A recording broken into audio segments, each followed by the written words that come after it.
salamat sa paghatid ah. Tsaka dito sa mga pinamili mo sa akin. Masyado mo naman ako ini-spoiled. Baka masanay ako niyan. What if, kung sumama na lang kaya ako sa'yo? Sa totoo lang, ikaw lang naman hinihintay ko eh. Ayaw mo pa kasing iwan yung probinsyano mong mister. Tsaka yung mga yan, basic ka lang yan. Kapag sumama ka sa akin, ibabahay na kita. Hindi ka na magtatrabaho bilang sekretary ko. Babae kita kasi aaraw-arawin kita. Really, boss? Hindi mo na ako patitirahin sa bahay mo? Gusto ko naman talaga tumira sa bahay mo eh. Kasi sawang-sawa na ako sa buhay. Nagtsatsaga ako sa asawa ko na hindi naman mabigay yung gusto ko. Bigyan mo lang ako ng onting panahon na. Pero sure, doon ka na tumira. Lalo na ngayon. Pinagplaplanuhan ko ng dispatchahin yung misis ko. At pag nangyari yun, magmamigrate na tayo sa ibang bansa. Doon na rin kita papakasalan. Yun naman gusto mo, di ba? Anak, umimili pa tayo. Yes. Papa, sino pong kasama ni Mama? Anak, boss ng mama mo yun sa trabaho niya. Okay lang ba? Pumasok ka muna sa loob. Ipapaliwanag ko sa iyo lahat mamaya, ha? Sige po, Papa. Talaga, boss? Iiwan mo ang asawa mo? Para sa akin? Ganon din ako. Iiwan ko ang pamilya ko para sa'yo. At bibigyan kita ng anak. Anak na hindi mabigyan ng asawa mong baog. Maraming anak ha. Bigyan mo ako ng isang basketball team. Kaya mo ba yun? Kaya ba ng matres mo yun? Sarap naman na yun.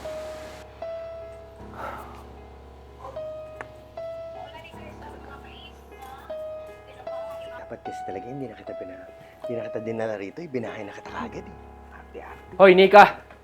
Rinig ko yung usapan nyo ng malandi mong boss. Hindi na kayo nahiya? Dito pa talaga sa pamamahay ko. Nakikita kayo ng anak natin, oh! Alam mo, narinig mo. Wala na rin naman akong pakialam sa nararamdaman mo. Eh, buti pa nga yung boss ko eh. Nabibigay yung magandang buhay na hindi mo mabigay sa akin. Nakatang putya naman, no, Nika? Hindi pa ba sapat ang lahat ng to? Ha? Yung bahay na pinundar ko para sa'yo, hindi pa ba sapat yun? Yung pagmamahal ko na buong buo? Halos tinalikuran ko na nga yung pamilya ko na ayaw sa'yo eh. Kasalanan mo yan. Kasi ako ang pinili mo. Alam mo naman ang buhay ko dati, diba? Kung gaano karangya. Na naibibigay sa akin ng boss ko. At kung ano nakikita mo sa amin ng boss ko, matagal na namin ginagawa to. Minsan sa kotse, minsan sa hotel.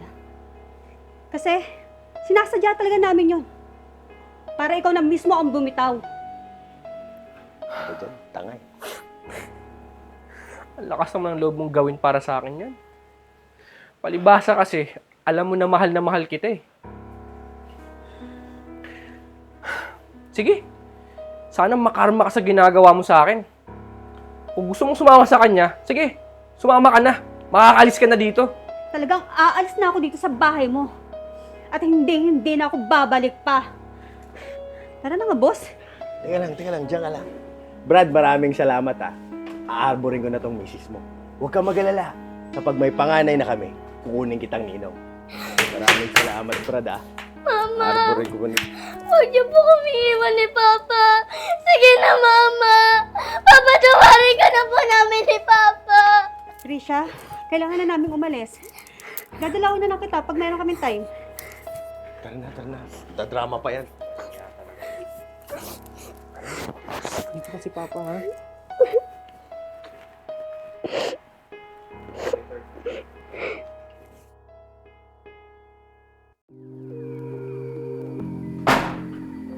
Sexy naman nito.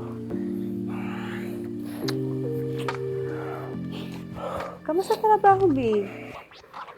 Please ka muna. Kakain na tayo. Sa totoo lang, may ibang gusto kong kainin eh. Ang bango mo talaga. Sige na, pagbigyan mo na ako. Mabilis lang naman ako. Babe, please, babe. Please, babe. Babe, huwag muna ngayon, please. Kasi medyo nahihilo ako eh. Ilang araw ko na kasi ito nararamdaman.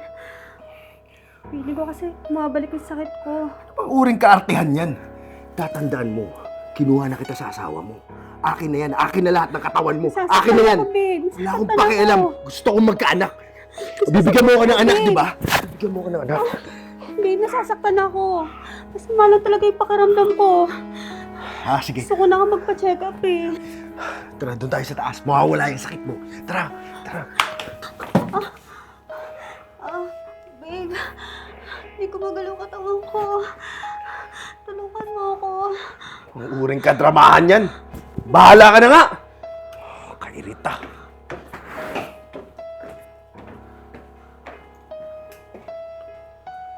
Ano ba naman kasi? Makisama ka na lang kasi. Laki-laki mo na. Kailangan ka pang bisan. Oh, saan yung kamay mo? Lakas-lakas ng ulan sa labas. Nagpa-car wash pa ako. Tapos, pag uwi ko dito, bibisan pa kita. Sus. Ano naman to? Ano, di ba? Ang dali-dali. Kaya mukha ka ng disente ulit.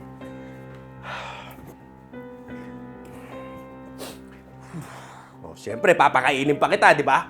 Kakain ka pa. Oy, babae. Paano ka na ngayon yan? Hindi ko pinangarap mag-alaga ng baldado, ha? Hindi mo na rin ako mabibigyan ng anak. Anong gagawin natin ngayon? Akala ko ba mahal mo ako? Babe, gagaling pa naman ako. Huwag mo naman ako iwan.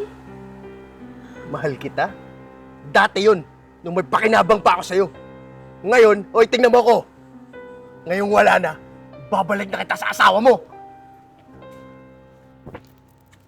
Bastos. Ano anak ko? Tao po.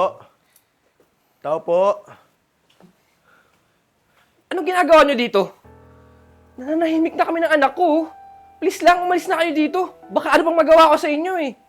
Brad, saglit lang. Makinig ka lang muna sa akin, ha? May nangyari sa misis mo. Bumalik yung sakit niya eh. Nakikiusap ako, baka pwedeng soli ko na lang sa'yo yung misis mo. Pagod na ako mag-alaga dito. Mahal. Patawad. Pinagsisihan ko na lahat ng pangiiwan ko sa inyo. Isole? Anong kalam sa babaeng yan laruan? Nakapagsira na, ibabalik mo sa amin? Hindi nyo alam kung gaano kasakit yung ginawa nyo sa akin. Hindi lang sa akin, pati sa anak ko. Alam nyo ba, tuwing gabi umiiyak to dahil hinahanap ka niya? Hindi na. Hindi ko na kayo tatanggapin ulit. Pero Brad, mag-isip ka. Ito na yung pagkakataon nyo. Mabubuo na kayo. Magiging pamilya na kayo ulit. Ayaw mo pa ba yun? Anak, sabihin mo naman sa papa mo. Patawarin na niya ako.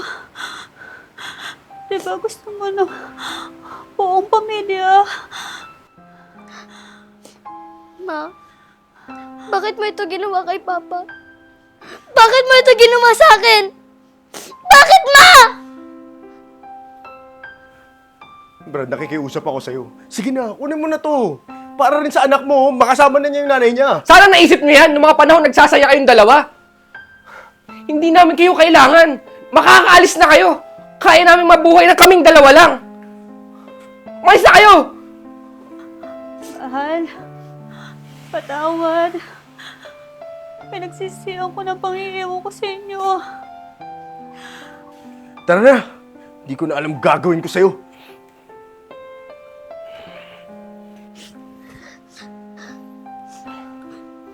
Anak, nanig ka kay Papa ha. Hayaan mo na yung mama mo. Lagi mong tatandaan, never ever kang iiwan ni Papa ha. Mahal na mahal ka ni Papa, ha? Opo, Papa. Kahit tayong dalawa lang po, masaya na po ko. Basta po nandito po sa tabi ko. Mahal na mahal po kita, Papa. Sige na, sana. Mahal na mahal ka rin ni Papa, ha? Alas naman talaga naman.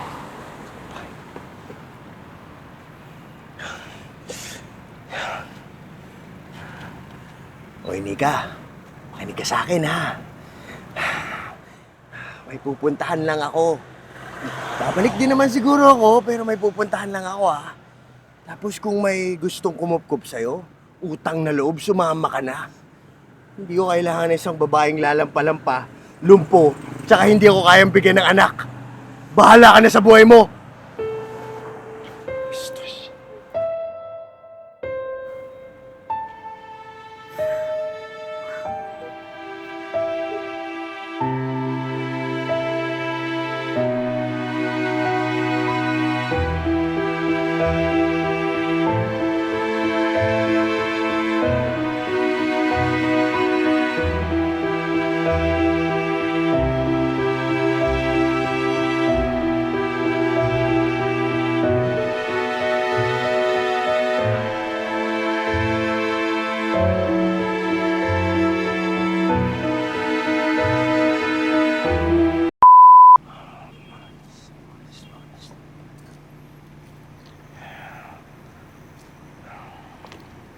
Sorry, isa pa. Muntik pa ba? Sorry. 3, 2, 1. Teka lang. It's a car. Sorry, it's a car. Okay. Ready? 2, 1, action. Sorry. Yung last line mo nga, sorry, nakalimutan ko. Last line mo. Mahal na mahal po kita, Papa. Sige na, sana. Mahal na mahal ka rin ni Papa, ha? Huwag mong iisipin na hindi ka kompleto. Hindi ka kompleto. Hindi tayo kompleto. Hindi ako kompleto. Okay. Rolling. Okay, rolling. 3, 2, 1, action, go. Ano? Dito ka na lang. Alam mo, napapagod na ako sa'yo mag-alaga. Total naman wala ka naman rin palang pamilyang babalikan eh. Dapat sa'yo ganito na lang. Tapo na lang kung saan. Ay! Ay, sorry.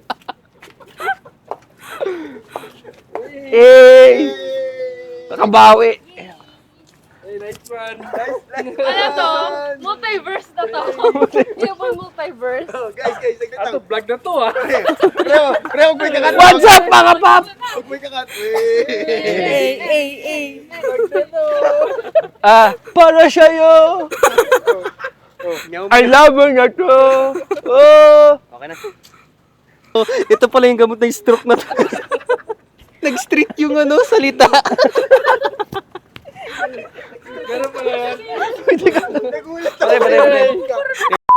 Mabuhay everyone! David Raveda here. Stay connected and don't miss out on our new contents. Subscribe to our YouTube channel and follow us on YouTube and Facebook.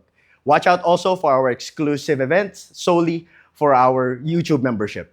Here in The Crazy Ones, life never gets old. Oh yeah, wherever we go, the stories told with the crazy ones, life never gets old. Let's go, living this life, feeling it in our soul with the crazy ones. Yeah, let's roll.